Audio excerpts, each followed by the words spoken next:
This week, all the Madden NFL ratings came out. Yo, Madden ratings trash. Confirmed Brian Burns hates Madden. Welcome back to another episode of Caps Off by the Game Day. This week has been loaded with guests, but today we got a very special guest, edge rusher for the Carolina Panthers. And other than Adam Tabachnik, U School's finest, we got Brian Burns on the pod, baby. What's going on, Two-time Brian? Pro Bowler. Yeah. Thanks for coming on, man. I'm pumped to see another U School guy here. You know, it's really an honor whenever you get to talk to U School legends lifelong like this. Fan of U School. I'm just a big U School guy, you know. Look, B, I talk a lot of shit, all right, about our hooping days. So back me up. Yeah, is Adam actually as good as he has said Hype he me up. once was at basketball? I know you guys played on the same team. How good did he say he was? I mean, he said he's first team all state, 42 a game at least, like 8 assists. You know, the whole 9 yards. He had like 25 a game. Yeah. He had like 25 a game. Straight Straight three. I see the grin. Y'all talked before this. He's been talking shit about you that he was trying to throw you lobs and you couldn't throw them down. Are you going to take that? Admit it. Shit? You back then were not coordinated. I wasn't super athletic back then. I ain't gonna lie to you. Which is crazy. So what? An NFL D end is not super athletic. So wait, so what happened? In terms of his athleticism. Like, how did I become athletic? Yeah. Just time, I guess, man. I don't know. It just kicked in at a certain point. But in the 10th grade? In the 10th grade, yeah, man, I was not that athletic. I was athletic. I wasn't coordinated. Right, exactly. You were a year younger than Adam. Yeah, he's a year younger. Yeah. In high school. Yeah. So wait, because that athleticism for you didn't kick in like for a little bit, is that why you like played defense for a while? Because I feel like all like the guys that are hella hand-eye coordinated are always playing like receiver, tight end, running back type at a young of age. Like, yeah, I know what you mean. In Little League, I played a little bit of the offensive side, but I don't like getting hit, so I kind of just I don't fuck with people hitting me. Fair. You rather deliver the blow. Yeah, you fuck with hitting people. Yeah, you chose the right side of the ball. I've always joked it was the same thing with me that when I started playing football in like 7th grade when Bosa was at U School, and I remember I did like an Oklahoma drill, and Bosa just clapped me, and it was right there and then that I knew that like this, I'm a basketball player. I do not belong in this sport. Yeah, when Nick Bosa throws you to the ground. Why did they put you up against Bosa? Because this was like 8th grade at the time. This is when like, if you want to be a football player, you got to go up against the best type of nonsense. That's how it was, though. They used to push you against everybody. Like, it didn't matter, bro. But I'll also say, if you remember, and I've always joked about this, back when I didn't play and I was on scout team, when I was in 10th grade, tell me I wasn't the swaggiest person on the team. No, he's always saying this Tell shit. me I wasn't always. You always had swag, though. That's what I'm saying. You always had swag. You had swag on the court, too. You always had swag. I give you that for sure. Thank you. You got to make up for the lack of play. I could definitely see Adam as like that 130-pound sopping wet, like white kid with like 2 sleeves, the towel, like hella crazy gloves and shit. I told the little bicep band right there and everything. I told this story the other day. Do you remember DJ Woods? DJ Woods.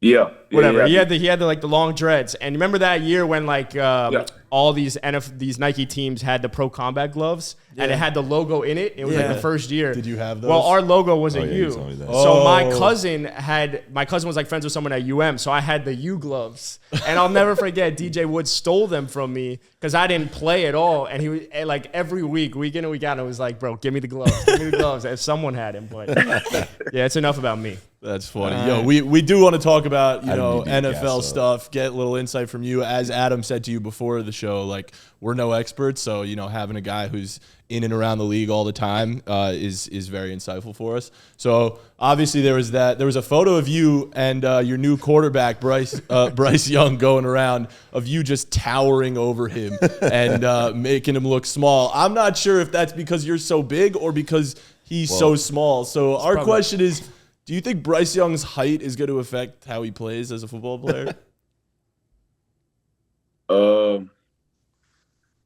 Honestly, not really. I feel like because he's been dealing with that his whole life, it really isn't I guess a setback anymore. I mean, he did play at Bama, so right. You know what I'm saying. You play at the school that produces the most NFL talent, and you succeed at that level. I don't think it's gonna be a problem when he gets to the league. Yeah, height wise. But just before we even talk about that, like, what went through your head when you saw that picture? Because that thing went viral, and they started making Bryce shorter and shorter, and then you bigger and bigger. So, like, what? I know what went through our heads, but, like, what went through your head? That shit was funny as hell. I'm not going to lie. But, I mean, when I first seen him, I was like, because that was my first time ever meeting him. So when I first seen him, I was like, damn, you're small. But, I mean, other than that, I mean, he's a great guy. You feel what I'm saying? But when I seen the picture, that shit was mad funny. But, you know, it's just social media. Social media undefeated. Yeah, I swore I was tripping, bro, because like I seen the original picture and I'm like, okay, yeah, like big, you know, height difference. Obviously, Burns big as hell, and then Bryce like whatever he is now, like 5'11", 5'10". Well, we saw him listed 5'10". And then every time I saw the picture, bro, it looked like it was like I was going crazy because it kept getting more drastic, and I'm like, I don't know what the fuck's going on, bro. You didn't know which one was which. It was like, bro, it was like for like 1 year Christmas, my whole family came to my house. And my uncle had a whole ass mustache, and every day he was shaving it a little bit more off the sides, a little bit more. And one day he had the Hitler mustache, and I don't remember how he got there, but like when you go gradually day by day, bro, it fucks you up. Why did he keep going into the Hitler stuff? I don't know, bro. I don't know. I couldn't tell you, but I swore I was going crazy. On Christmas, which probably could have came in contact with Hanukkah. What a guy. Oh, boy. Oh, Lord. I have a question, though, like also about Bryce Young. I saw, you know, like last week or something like that, your new teammate also, Miles Sanders, kind of talking about him, how he's got like this quiet cockiness, like where, you know, it's kind of like towing the line between cockiness and confidence. How have you seen Bryce Young kind of develop already as, you know, kind of a leader of the team? You kind of have to be as a quarterback, but as a rookie.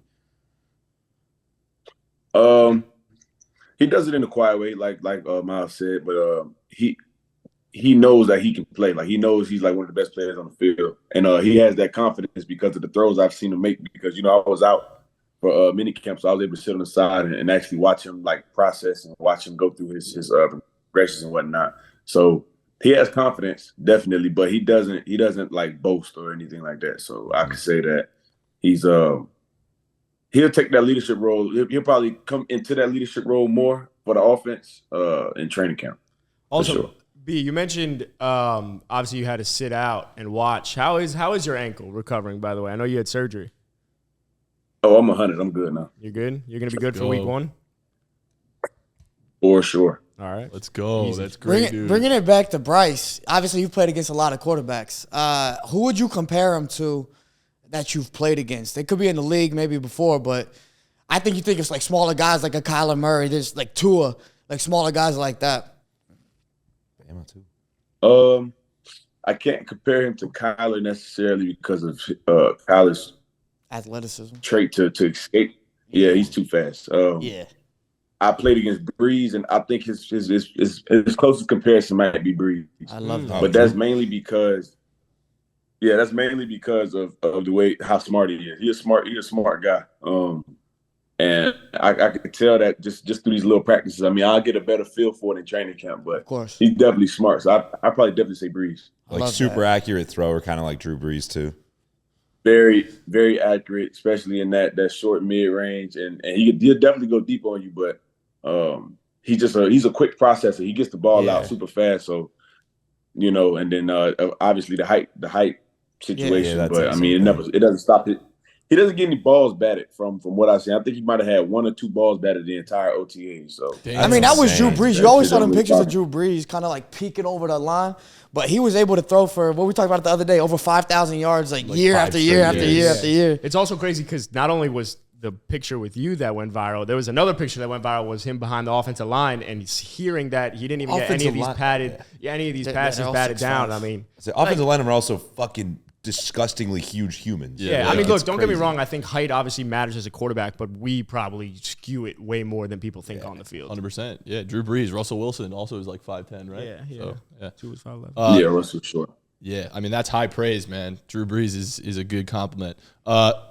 Obviously, like a huge conversation that's been going around the NFL right now is running back talk, about running backs getting paid and like what the value of a running back is. As someone that goes up against the best running backs and their job is literally to either get to the quarterback or even tackle a guy who's rushing, like, can you speak on how valuable a top tier running back could be to a team? It's very valuable, honestly, but it's a couple ways you can view that.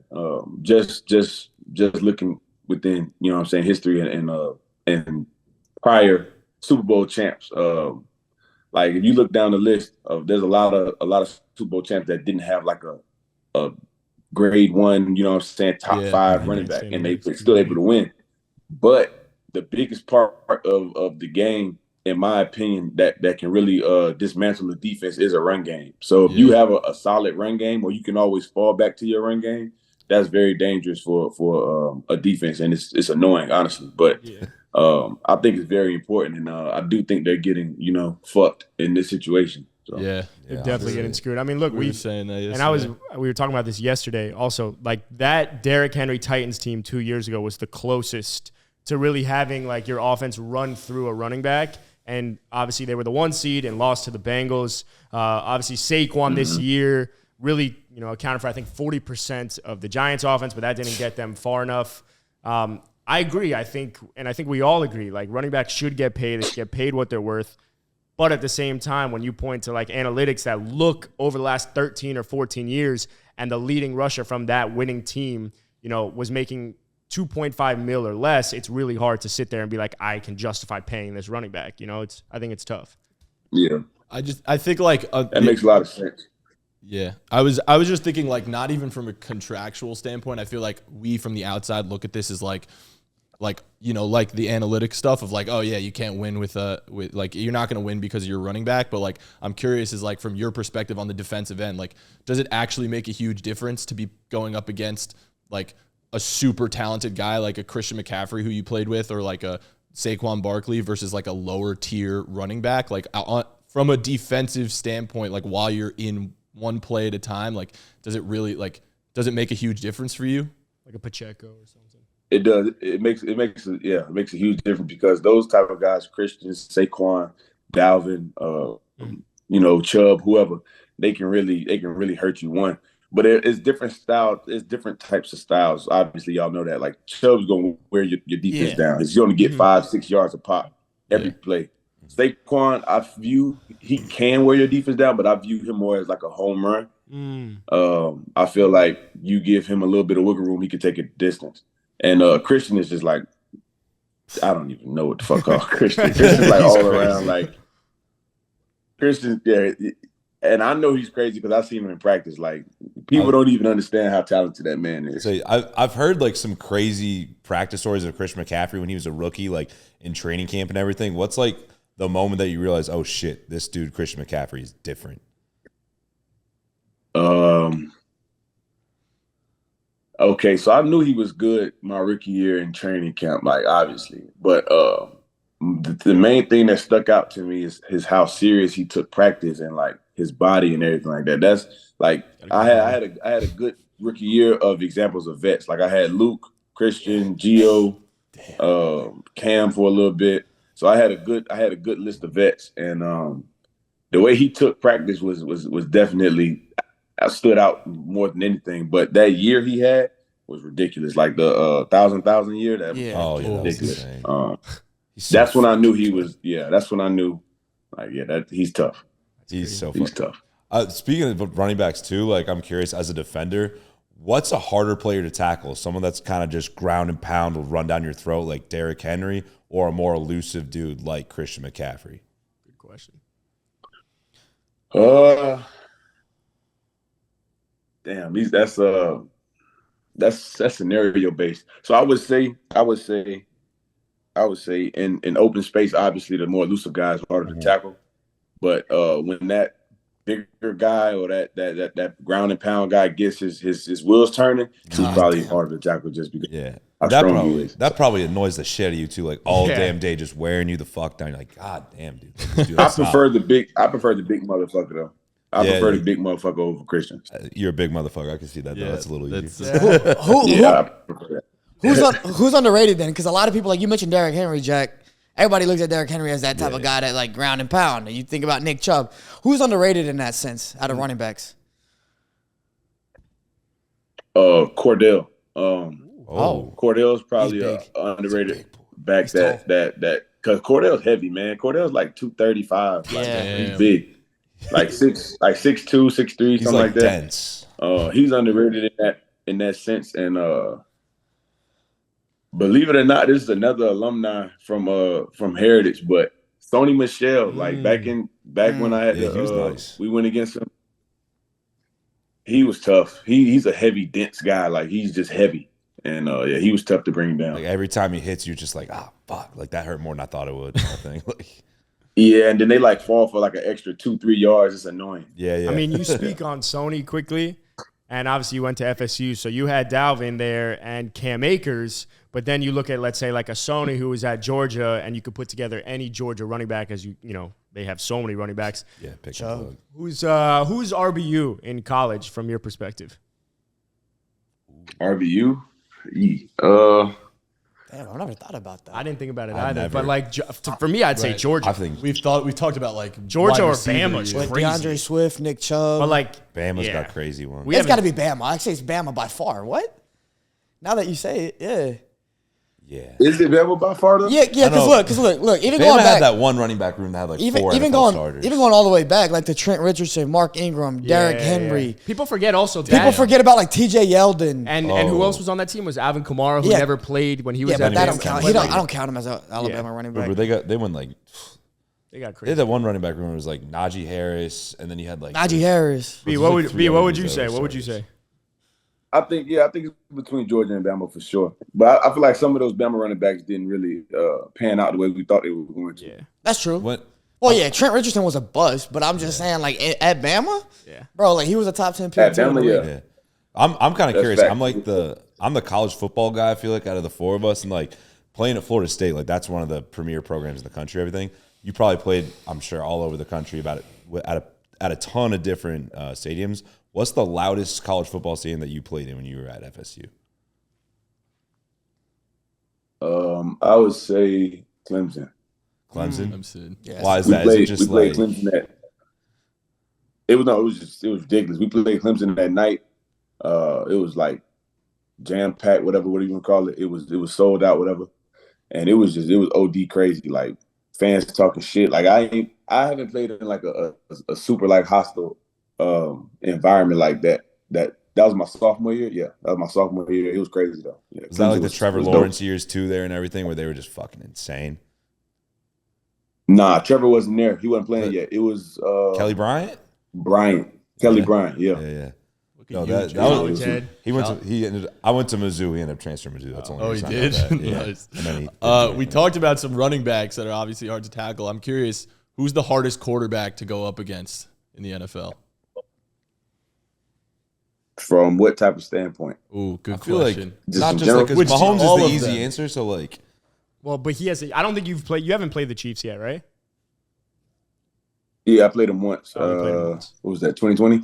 Yeah. Let's say to get a sack, who's the hardest quarterback to sack in the NFL? It was Brady. ooh, really? Not necessarily the physical aspect of taking Brady down, but just the part that he gets the ball out in like 2 seconds. Yeah, that's kind of annoying. So that was tough. Sure. Tough to get. It's annoying. Like those be the hardest quarterbacks to go against because they get rid of the ball so fast. Him, Drew Brees, Matt Ryan used to get rid of the ball extremely fast. Played in a division with some crazy all-time quarterbacks. Yeah, I mean, you compare that to quarterbacks right now too. You got Tua in there. Trevor Lawrence has a quick release. Like those are guys that are going to have a good year this year. Tua in there. You just had to throw it. It's all right, B. We'll see you in Miami in a couple years, bro. It's all good. You and Jalen Phillips. I mean, I'm just saying. Go crazy. Try to speak it into existence. Manifest. I am curious though, like speaking of like how you played against the Chiefs in 2020, like what is it like the week leading up to playing a quarterback in an offense like the Chiefs with Patrick Mahomes? I feel like that's got to be a whole week of just like stress kind of leading up to it. It's kind of. I mean, I'm not necessarily always into like sometimes I'll be in there, but I'm not always in the meetings where they do, they go over the routes and the route concepts and whatnot. Mm-hmm. But the main thing with Patrick is like it's really his how he improvises. Like he improvises a lot. Mm-hmm. That's what really makes like his big splash plays because that's why he's special. I mean, he can hit you deep on a design play, but he usually extends the play out and does some crazy ass backyard throw or some shit like that, and it's a touchdown. You know what I mean? So it's like, crazy. But I mean, KC has a hard offense, but I think the hardest offense to game plan for or to be, you know what I'm saying, ready is the 49ers for sure. Ooh. Really? I'm a big 49er fan. Why do you say that? Yeah, I'm curious why you say it. Their run concepts is crazy. One, their blocking schemes is unorthodox. Shit's just wild. Like Shanahan really be dialing it up like on some weird shit. Like when you put Trent Williams in a fucking they brought Trent Williams in motion. Oh my god! Yeah, dude. Like, come on, bro. You give that big motherfucker a little head start on you. You got no chance, man. Oh my god. How big is no chance at all? That's just he's massive. But that's why like any running back succeeds back there. Literally anybody. Yeah. We're talking about great running backs, but then you talk about San Francisco and it's all these guys that have success for a year or two. They leave San Fran and you never hear about them again. By the way, same with their quarterbacks too. Hey, chill They out. have the time. No, I'm just saying. Their quarterbacks are always successful with them because it doesn't matter who you put back there. They're going to have enough time to throw the ball straight. Yeah. You know, That's that's why Brock Purdy had a great, second half of the season, whatever. In terms of quarterbacks, though, are there any quarterbacks that you're like, oh, I know I'm going to get a sack. I'm going to get 2 sacks today, or other quarterbacks that you're like, oh, damn, I'm going to need to really work for a sack in this game? Yeah, for sure. I would say, I mean, I go in every game thinking I'm gonna get a sack, but I would say like me knowing it for sure is probably like it's guys that hold the ball, like they want to like go for the big play. So like Jameis, he gonna hold the ball. I say like you can say Patrick, but he's weird. You know what I mean? But I definitely say Jameis for sure. And then guys that I got to work to get a sack is definitely gonna be like Tom. Tom's gone. Fucking, no more Tom. Oh, no more Tom. No more. All right, fuck Thank it. God. Tom's out. Tom's fucking Make it easier for all of you. I think Trevor. I mean, I haven't played Trevor, but once we go against him this year, actually. But when we go against him, I think he's going to be pretty difficult to get a sack on. I think he gets rid of the ball pretty fast. You mentioned Joe Burrow. And I'd probably say Herbert. Yeah. But now physically to bring up somebody tough down is probably Josh Allen. Yeah. He's big, Like, fast. Christ. Oh my God. That's the toughest. Bro, we're talking about somebody's. By far the toughest motherfucker to bring down. Yeah. I can see it. We're talking about some of these great quarterbacks, though, and your teammate is talking about another Hall of Famer, Andy Dalton. So I want to definitely get to hear about that. I don't know if you saw that, but Miles Sanders said Andy Dalton's a Hall of Famer. I don't know how we all feel about this here. I mean, but how amazing is Andy Dalton, bro? Is he the greatest quarterback you've ever seen, or what? bro. Andy's a great guy, bro. Andy's a great guy. He's doing a great job with leading Bryce. You know what I'm saying? I'm sure. He knows this situation. But Andy's a great guy. Andy low-key got great practice swag. You know what I'm saying? Andy came out with the visor, the shield, and all. Oh yeah. Oh, so he's like me. Oh yeah. So he's got like Hall of Fame swag, but we don't know if it's Hall of Fame play. Adam Tabachnik Andy Dalton, bro. He's me. I do remember seeing some picture of Andy Dalton. He was on the Bears and he had the orange visor with that helmet. I was like, oh, he looks good. cold. Is his hair with the beard too? What were you gonna say? He tough. He tough with it. Is his hair as red in person as it is like in pictures? Just for the record. Yes. It's actually It's orange, him and Hayden Hurst. They both like super gingers. Oh my God. That's a different those are Hall of Famers, you know? Hall of Fame. Hall of Fame gingers. It's a whole new category. Oh, that's good. We've been talking about lots of positions that aren't your position, but obviously you're one of the best edge rushers in the league. So I'm curious, is there any edge rusher in the league that would be your dream edge rusher to like pair up with? Guy to throw on the other side of you on the defensive line. And why could it be Jalen Phillips in Miami potentially? Well, you always got to throw in the Yeah. Dolphins. I just said We're not asking about the Dolphins, It's bro. just a suggestion. It's just in case. Jalen Phillips to Carolina confirmed then, right? Probably. Oh shit, that's tough. I don't know. You got a lot of tough guys out there. I'd say like it'll probably be between these two. I'd probably say Crosby. Ooh. 'Cause I like Crosby's He's game. nice. And I low key love Judon's game. Judon knows how to get after. That'd be a crazy duo. You know what I'm saying? But it's a lot of tough motherfuckers out there though, because you can go either way. You can go Bosa, Crosby, Parsons. Like it don't really even matter that much. Is it fair to say, like, I feel like we all kind of think that, I know especially I do, like, is Max Crosby the most underrated edge in the league? I feel like he just gets no respect because he's on the Raiders. Nah. I think the most underrated. I think he gets a lot of respect for what he does. I do feel like he does. I do feel like he gets snubbed in certain aspects, of course, but for the most part, I think he gets his credit. He gets his flowers. Who is the most underrated? I don't think Haas does. Who is it? Haas. Oh, Hassan Reddick. Hassan Reddick. Oh, wow. yeah. Adam, you're not. Yeah, but we were not a big talking. Hassan We Reddick had guy. someone on from PFF the other day who he didn't like blatantly say that Hassan Reddick necessarily was like quote unquote product of the system, but because the Eagles have such good interior defensive linemen that it allows for Hassan Reddick to flourish and it opens things up. Like maybe that's why he's underrated. Maybe that's why he's underrated. I mean, but no, the reason I say he's underrated is because he's been a double-digit guy for like the last three years or so, whatever. But I mean, that is a great point. I mean, they had 73 sacks together, 72, something like that. That is a great point about like a product of environment and to a certain extent. You know what I'm saying? So when you have like a great D line like the Eagles did, or like San Fran did in 2019 when they had Armstead, Bunker, D4, Bosa. Yeah, it's kind of tough not to ball. You know what I mean? Because so many guys you have to account for. So interesting. What's an edge rusher that you model your game after? Someone that you view as your kind of inspiration? And now, back in the day, any edge rusher, literally anyone. I was always a big Vaughn guy, big Freeney guy.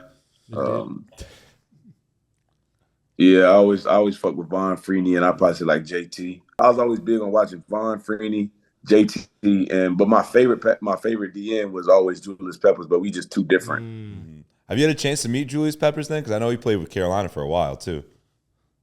Yeah, I met him. How cool was that? Since like growing up, being a huge fan of Julius, like that must have been insane.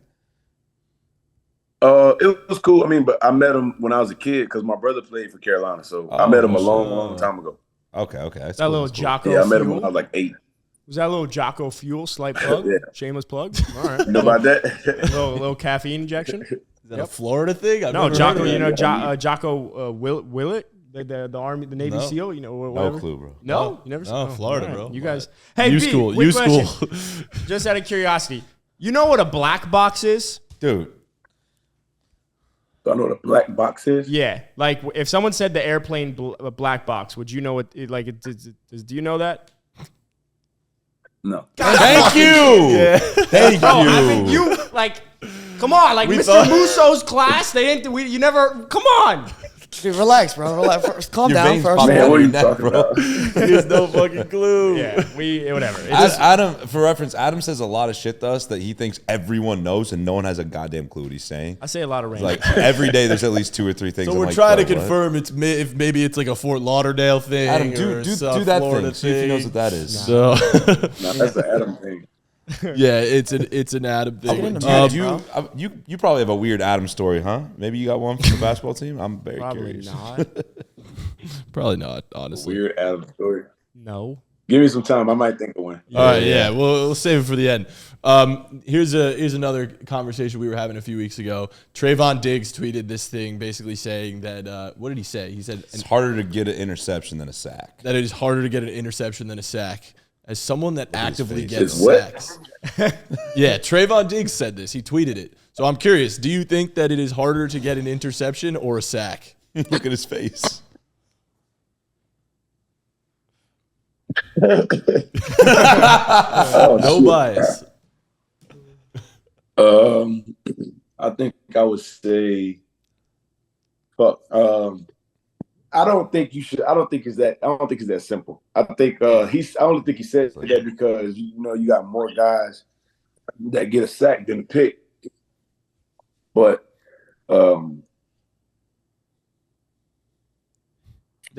there's variables at play. Fuck it. I don't think it's hard, honestly. But to get a pick, it's not because he could get thrown straight too. I don't think it's harder because physically, I don't think it's hard at all. Because I mean, this is a lot harder to physically get a sack than to get a pick because there's a lot of like missed throws, a lot of tip passes, like it's a lot of things that you can just, you know what I'm saying, just get like a freebie. 100%. I think we do have more opportunities. We definitely have more opportunities, and it's more common to get a sack. But I think the actual action of catching the ball is probably a little bit easier. I think that, matter of fact, I'm gonna scratch that. I think they're difficult in their own way, man, because it is kind of hard to track a ball in the air, a deep ball. It is kind of hard to do that, but I think I'm gonna just stick on the sack side because that's what I do. So. Yeah, I think what we talked about last time, we had this discussion, but it's easier to luck into an interception than luck into there's no such thing as lucking into a sack. I mean, like that's just not gonna happen. Whereas an interception could get tipped, it could go straight to you, whatever it may be. And I think that's what the distinction there. Yeah, and like you said, like there are things that are difficult about both, right? Like the thing that's difficult about getting an interception when you really earn it, when it's not like one of those lucky ones, is like staying with a wide receiver as a defender is like one of the hardest things to do, right? As a corner or a safety, like that's like insane job you need to do. But getting a sack, like you have to run through a fucking 350-pound offensive lineman to get there, and then also take the guy to the ground. Take Josh Allen, right? Like, and whoever the quarterback might be, the quarterback could be like a super tough giant guy and actually do that. So I agree. I mean, I haven't done it, so I don't know. But from my perspective, I've done it a few times. Bro, I played defensive end Pee-wee. That shit was fun as hell. But you could luck into a sack off of like maybe like a missed protection. I mean like the lineman, like because there's been times I've had freebies, so you can get that, but you still have to. There's been many freebies that have been missed. Like guys think that's the easiest sack. Those are the hardest ones sometimes. It's so easy because you don't expect it. We're on the topic of sacks. What is Brian Burns' goal this year for the 2023 season in terms of sacks, production, all the above? Defensive player of the year. Personal best. Personal highs. I can't disclose a number, but personal highs. Okay. Mm-hmm. So like 20, 22 and a half, 23, beat the record, break the record. Break you know what I'm saying? Yeah. Oh, that's always the goal. Always to break records. Yeah. So 30+ sack confirmed. 30 plus, yeah. Easily. Incoming. Brian Burns, you heard it here first. Confirmed 30 sacks. Easy. Speaking of 200 tackles. 200 tackles. Madden ratings? Oh yeah. So this week all the Madden NFL ratings came out. Yo, Madden ratings trash. Fuck them. So dude, raise the rating. You were given an 87. That's a pretty good rating. No, that's bullshit. bullshit. It should be a 99. Fuck them. You don't agree with it? What, an 87? Yeah. No. Fuck no. What do you think you deserve to be? Confirm Brian Burns hates Madden. That's what I'm hearing. Yeah. It's a shit game now. It is a shit game. It's a terrible game. I've been like an 87. First of all, I don't understand because I was an 88 last year. I don't know how I went down. You went down? Okay, that's I didn't even fucked know up. that. It's the ankle. I had all personal best. Or whatever this past season. Like I topped every number in basically every category almost. But that don't make sense to me, one. And then two, I've been like an 87, 88 for like the last 2-3 years. It makes no sense. Bro, after this 30 sack year, you're about to be a 99. Oh, you might be like an 89 then after 30 sacks this year. You might be the first 100, honestly. Facts. 89. Yeah, you might get 90 if you're lucky, bro. I'll be honest. We were talking about this yesterday. I don't understand the Madden rating specifically this year. It feels like Madden is just handing out 99s to every single player. Like the best. No. But it feels like this year, maybe the last 2 years. Like, there's been like 6 guys. Why is there a 99 in every single goddamn position? Because a 99 is saying like you are like the best of the best, the cream of the crop, that whole thing. Like Zach Martin just became a 99. Yeah, because he's that good. But they make it an event, bro. Like it's like the NFL makes everything an event, and now that's a whole event. It's like who's in the 99 club? Where in the past that you used to have to earn it. Who gives a shit? Everybody. That's why everybody's talking about it. Do you care are you anxiously awaiting who the 99 fucking offensive lineman is? I don't really play Madden, to be honest. It's a shitty game now. Stinks. To be honest. Terrible. I don't know. I also don't play. But it's definitely a good game. But it's an people who suck interesting at it way to say just like it see sucks. how the the game makers, like whatever, think you rank. You know what I mean? Yeah. So like, I'm curious, do NFL players ever talk to each other about their Madden rating? And are they like, are you guys like talking like, dude, I got this fucking low score. They're clearly not appreciating my game type of stuff. Could you imagine? Like, it's rare. I mean, I think some guys talk about it, but I haven't been in many conversations about Madden ratings really. all right, well, bring it to the locker room in camp and let us know how it goes. We've been talking a lot about defense, but the reason I brought that up is because yesterday I asked, obviously Justin Jefferson right now is the consensus best wide receiver in the NFL. But at the same time, why is everyone so sure that he's light years ahead of Devontae Adams according to Madden's ratings, right? By like him being a 99, Devontae being a 97. Okay, I guess it's not light years, but essentially it is saying that Justin Jefferson is like a lock by to be better. far the best wide receiver in the NFL. So I'm kind of curious for you, B, what, like, from your opinion, is Justin Jefferson literally the hands down best wide receiver in the NFL? Or we still need to have conversations around Devontae Adams being there, the Cooper Kupps, the Tyreeks, the Stephon Diggs, those types of guys. Like, is it justified to put him that high, or is it more of a conversation, I guess is my question. It's definitely a conversation. Like, no knock to him. Like, he's a great player for sure. But I feel like if you put him like light years above all these other guys that's been doing it for consistently for a long time, I feel like that's just like unfair. Yeah. And another part about that Madden shit is like I seen DJ Moore. He has like a 86 or some shit like that. Like this, it's a joke. Yeah, it's a joke, bro. Like DJ is like DJ. The thing is, like, a lot of guys don't know, obviously, because, I mean, we play in Carolina. We don't have a huge market. I mean, we've been losing for, you know what I'm saying, a couple of years, whatever.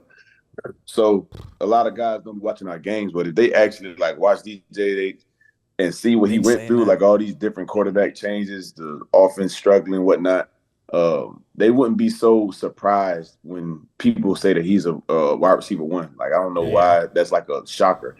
How awesome is like the guys – who? Also, how awesome is DJ Moore about to be in Chicago then, you think? Now he's kind of, you know, I guess a little bit bigger of a market and whatnot.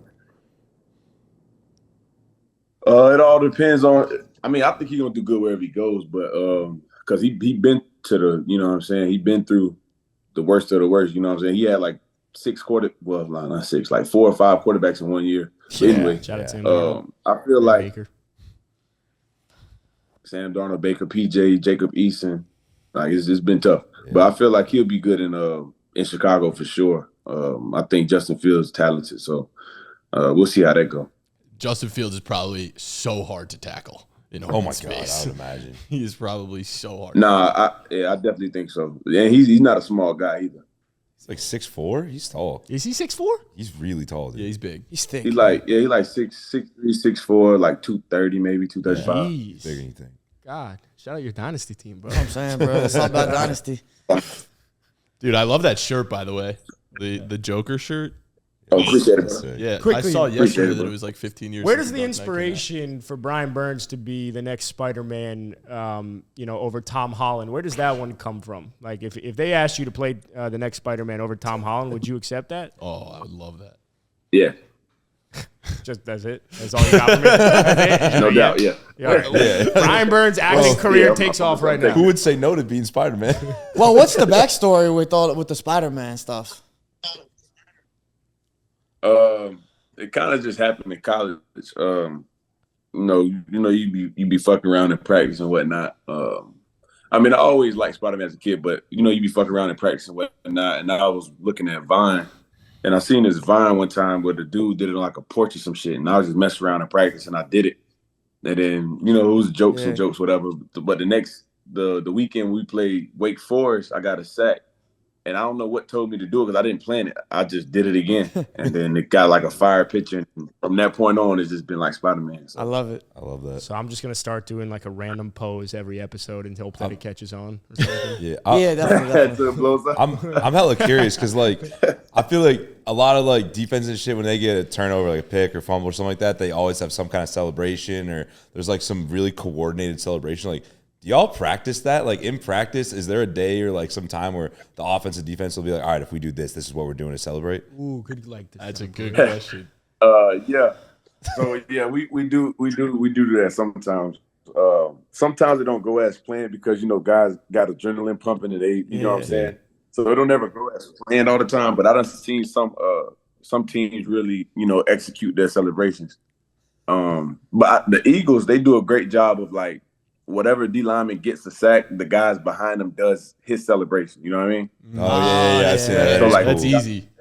That's Yeah. so lit. Yeah, with Josh Sweat, like they'll all just they'll copy the Sweat thing or whatever. Stuff. But I think the coldest, there's some cold sack celebrations in this league. I think the coldest, or a couple of the coldest sack celebrations is definitely mine for sure. But nobody. I say Judon. No shit. You got to throw mine in there for sure. And Judon's is clean But I too. say Judon.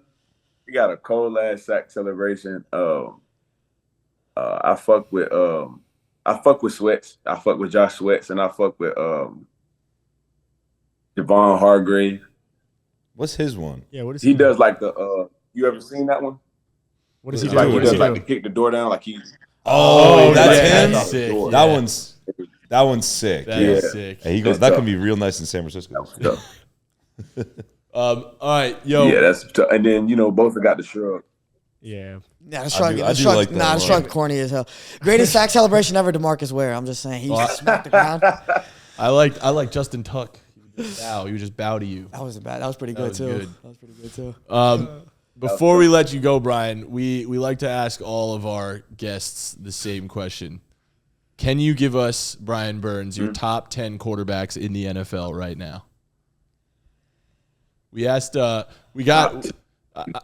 this came up, we went a little viral here. We got to ask who we got. CJ Stroud is top 5 quarterbacks or top 10 quarterbacks in the NFL. And he threw Justin Fields in there, and that was big news. And kind of went everywhere. So we're trying to, tread lightly if you need to, but I think you should trust your gut there. CJ Stroud just trusted his gut and had a really good list. So. Okay. I mean, I feel like I'm really a little disconnected from that side, but I'll try. So I mean, one is obviously Patty. That's for sure. 2 is a toss up between Allen and Burrow. I think you can go either way, but for me personally, I would probably say Allen because he poses a bigger threat. Yeah. That's how you should look at the list for sure. Is like how would you rank it basically for you, right? Like how it impacts you. So yeah, I would do that. I would go Patty, Allen, Burrow. 3. Yeah. Because he knows ball. I'd probably go. I can't hold it up. I think Aaron is still in there. I think Aaron is I think at 4. I mean, I put Aaron at 4 or 5. 4. We're 4 for 4 right now. Herbert. Oh, we're 5 yet. Put Herbert at 5. Yeah. Nah, scratch that. Scratch that. I put Lamar at 5. Yes. Oh, there we go. There you go. 5. Yeah, I put Lamar at 5. I put Herbert at 6. Okay. I put Hurts at 7. Interesting. Just gotta see it one more year. Mm-hmm. Yeah, I put Hurts at 7. I say Trevor at 8. Yep. Yeah. I like that. Okay. Trevor at 8. I got 2 more. Two more. more. You got 2 more and one You starts. said your who team. you missing? You said Dak Prescott. Tua. Brock Purdy. Yeah. Daniel Jones. Right. Deshaun, Stafford, Kirk. Oh, Deshaun. All right, so I'm at 8, right? I put Andy who I Dalton. put at 8, Trevor? Yeah, you put 8. Yeah, you put Trevor at 8. No, I thought you put him at 7. No. No. Jalen was 6. Nah, you put Trevor at 8. Jalen was 7. Wow. Jalen was 7. Yeah. Trevor at 8. Jake DeLong. Yeah, and I go Dak Deshaun. Okay. Dak Oh, there we Deshaun, go. yeah. There we go. All right. Those are good. You know what? It's interesting because I think a lot of us fans keep putting Jalen Hurts in the top 5, and so many people get mad at people for putting him in the top 5. And then you see on the execs rankings that just came out, Jalen Hurts was I think like 7 or something. You hear from like B that he's also outside the top 5. Like Acho. is Emmanuel Acho puts him outside the top 5, and for the reasons of he had all the supporting cast, but also the fact that we need to see it one more year. But I guess then it's interesting because like Trevor Lawrence only had 8 good games towards the back half, so it's a very similar But he was argument. a different prospect. Like, No, I agree. I'm just saying, like, contextualizing it. It's like, why would just out of curiosity, why Jalen Hurts that low compared to, like, if you look at our entire TikTok feed, it's everyone gassing us up for not having Jalen Hurts number 1 over Patrick Mahomes. I don't know. I think it comes down to, like you said, he had a wonderful, not wonderful. He had a great supporting cast. You know what I'm saying? He had the number 1 defense. He got AJ, Devontae. What's the tight end name? Dallas Goedert. Goddard. Dallas Goedert.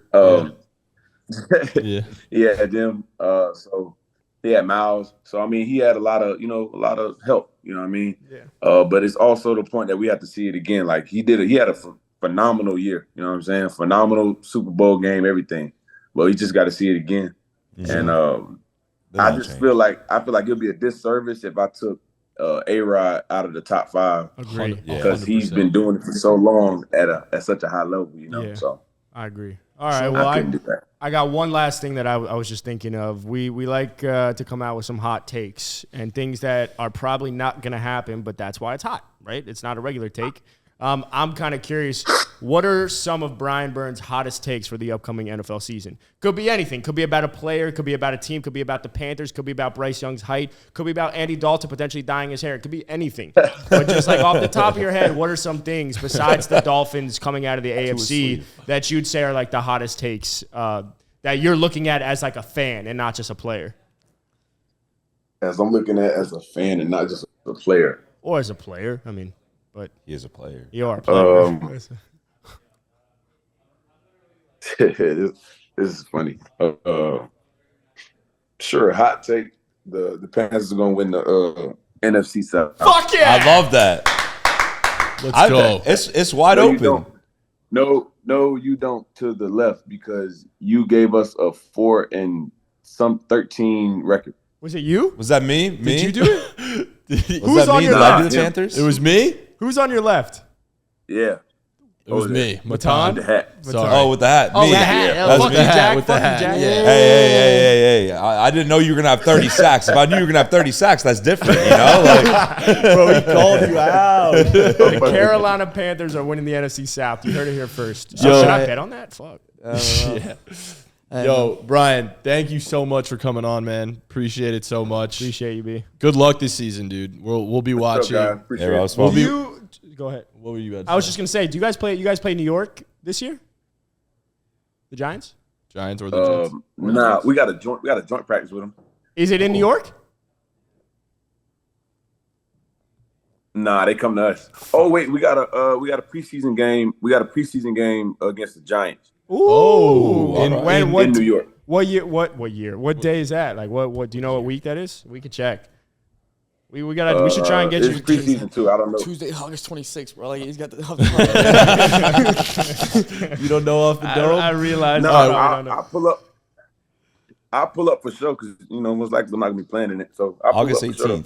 Yeah, man. I'm not. Well, we're here in New York City, so definitely come through the city. Obviously, the Giants practice out in Jersey, but it's not too far. It's only 20 minutes away, so we'll try to link up. But Brian, again, thanks for coming on the Caps Off podcast. Everybody, thanks for listening. Make sure to like and subscribe, and we'll see you next time. And bet on 30 I'll change sacks. my prediction soon, I promise. Let us know what your favorite take from the Brian Burns interview was. I know what mine is. Remember to like, subscribe, comment, share with your friends. We're almost at 10K subscribers, and when that happens, I'm getting a butt tattoo.